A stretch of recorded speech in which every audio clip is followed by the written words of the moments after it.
मैं आज राजस्थान के इतिहास यानी हिस्ट्री ऑफ राजस्थान पर प्रकाश डालने जा रही हूँ। राजस्थान का इतिहास राजपूतों से शुरुआत होती है, इसीलिए राजस्थान को राजपूताना के नाम से भी जाना जाता रहा है। राजपूताना शब्द का पहली बार प्रयोग 1805 ईस्वी में विलियम फ्रैंकलिन ने अपनी पुस्तक military members of mister George Thomas में किया।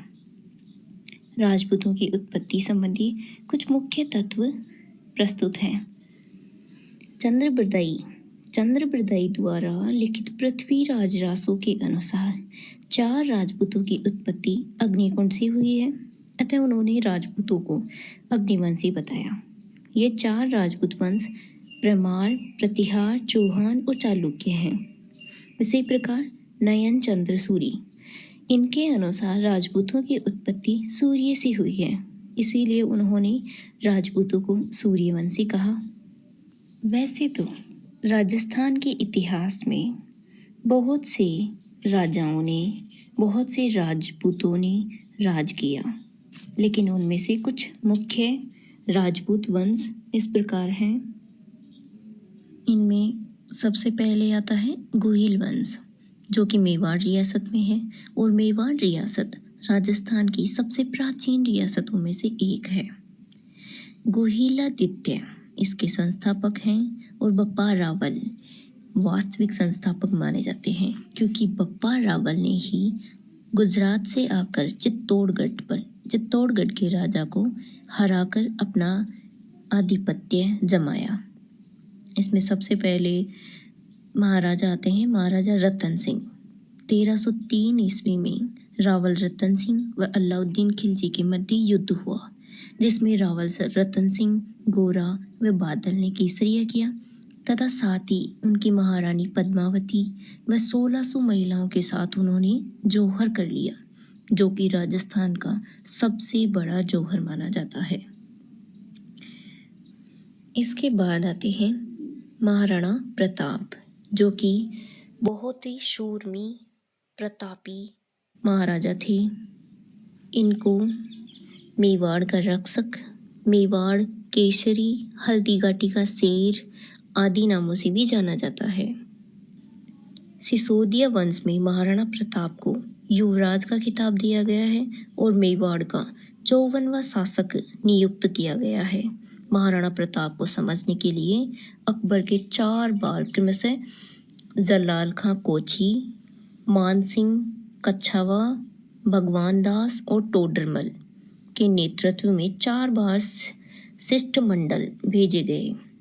18 जून और 21 जून को साहित्य अकादमिक व डॉक्टर गोपीनाथ शर्मा की पुस्तक के अनुसार 1576 में अकबर की तरफ से मान सिंह तथा महाराणा प्रताप के मध्य हल्दी घाटी का युद्ध हुआ, जिसमें कर्नल जेम्स टोड ने राजस्थान या फिर मेवाड़ को थर्मोपल्ली अब्बुल फजल में खमनोर का युद्ध और आंखों देखा हाल बताते हुए बुनियादी बंदायोनी ने गोगांदू का युद्ध और गोपीनाथ शर्मा ने इसे अनिर्णायक युद्ध की उपाधि दी। इसमें प्रताप की पराजय हुई, परंतु यह बूंदी की नहीं। हल्दी घाटी के युद्ध में मुगलों और महाराणा के सैनिकों के साथ साथ दोनों पक्षों के युद्ध हुआ। इसके बाद आता है महाराणा कुंभा, जिनको राजस्थान के स्थापत्य कला का भी जनक माना जाता है, क्योंकि इन्होंने ही मेवाड़ के 64 दुर्गों में से 32 दुर्ग इन्होंने ही बनवाए थे। ये वीर विनोद पुस्तक में लिखित है। उसके बाद आता है चौहान वंश। चौहान वंश में शाकंभरी चौहान सबसे प्रमुख है, जिनका संस्थापक वासुदेव चौहान ने किया। उसके बाद आते हैं अजयराज, जिन्होंने अजमेर को बसाया। उसके बाद आते हैं पृथ्वीराज चौहान तृतीय। यह अजमेर के चौहान वंश का सबसे अंतिम और प्रतापी शासक थे, जिसने दिल्ली और अजमेर राजधानियों के शासक किए। यह मात्र 11 वर्ष की अल्पायु में शासक बना, अतः शासन को बागडोर इसकी मां ने संभाली। पृथ्वीराज चौहान तृतीय को राय पिथौरा या दल पुंगल या फिर विश्व विजेता की उपाधि दी गई है।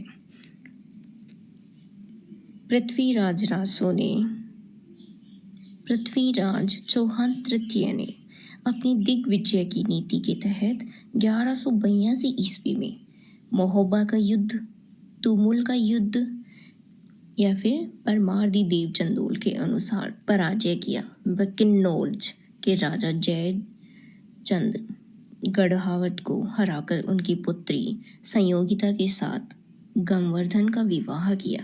इन्होंने तराइन का प्रथम युद्ध और द्वितीय युद्ध 2 युद्ध किए, जिसमें प्रथम युद्ध 1191 ईस्वी में पृथ्वीराज तृतीय व मोहम्मद गौरी के मध्य करनाल हरियाणा में किया, जिसमें पृथ्वीराज तृतीय की जीत हुई। इसी दौरान तराइन का द्वितीय युद्ध हुआ, जिसमें 1192 ईस्वी में पृथ्वीराज तृतीय व मोहम्मद गौरी के मध्य करनाल हरियाणा के मैदान में हुआ, जिसमें मोहम्मद गौरी की जीत हुई। इसके बाद दूसरा वंश आता है चौहान वंश में ही। रणथंभौर के चौहान वंशों में सबसे प्रमुख है हमीरदेव चौहान, जो कि रणथंभौर के सर्वाधिक प्रतापी और सबसे अंतिम शासक थे, जो कि अपनी हट के लिए विश्व प्रसिद्ध माने जाते थे। इसीलिए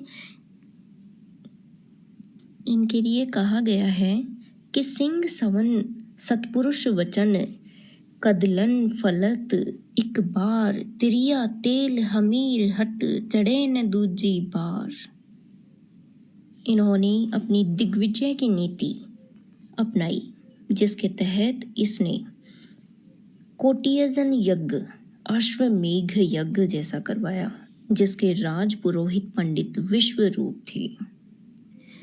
इन्होंने 11 जुलाई 1301 ईस्वी में अलाउद्दीन खिलजी व हमीर देव के मध्य युद्ध किया, जिसमें हमीर देव के नेतृत्व में राजपूत सैनिक लड़ते हुए मारे गए और उन्होंने केसरिया किया।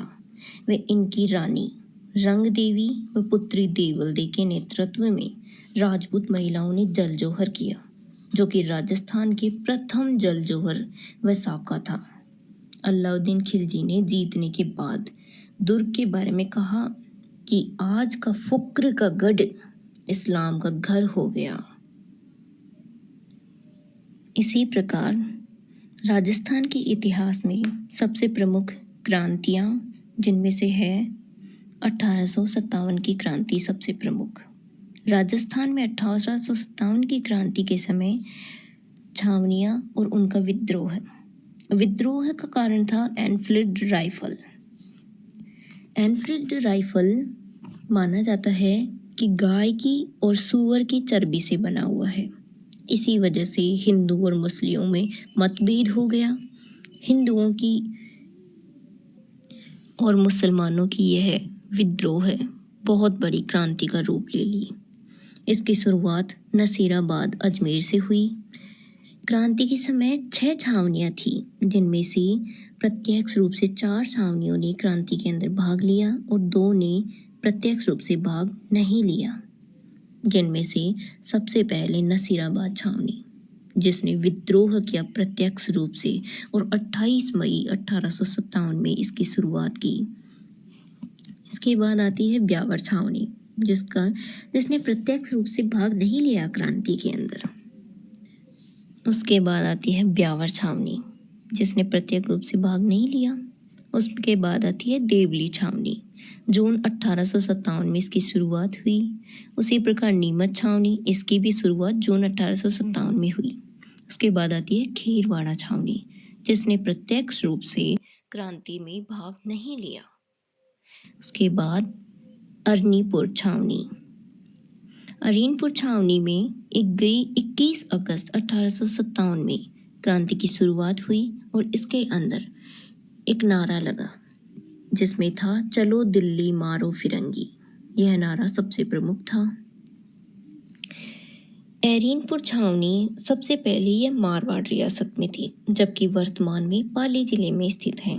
नसीराबाद में नीमच विद्रोह की सूचना मिलते ही यहाँ के सैनिकों ने 21 अगस्त को 1857 को एजेंट टू गवर्नर जनरल के पुत्र को मारकर ईडर, वर्तमान में गुजरात में जो है, निवासी शिवनाथ सिंह के नेतृत्व में विद्रोह कर दिया और चलो दिल्ली मारो फिरंगी का नारा देते हुए दिल्ली की ओर कूच किया।